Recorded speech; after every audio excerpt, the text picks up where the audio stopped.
Grandpa's epic dance fail. So last weekend, my cousins and I decided it was finally time to create the ultimate family TikTok dance. You know, something wholesome that might go viral and finally get Aunt Linda off my back about not being creative enough. We set up in the living room, moved the coffee table, and took turns arguing about who would get to do the dramatic hair flip.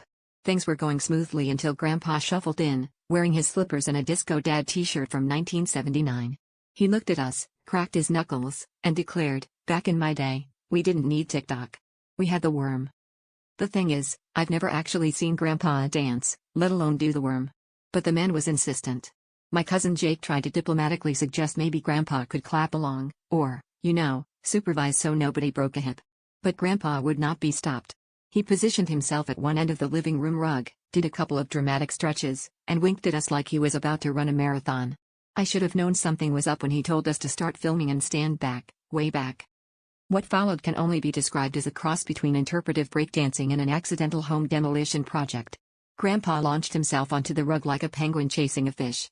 There was a moment of silence, then a series of thuds that sounded like someone trying to jumpstart a 1980s washing machine. The rug bunched, the lamp tipped, and my little cousin screamed as Grandpa's slipper flew across the room, narrowly missing the cat.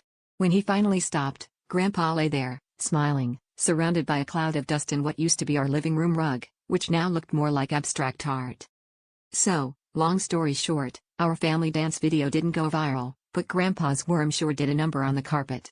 Mom says we're not allowed to film dances in the house anymore, and we're on the hunt for a new rug, and maybe a new lamp.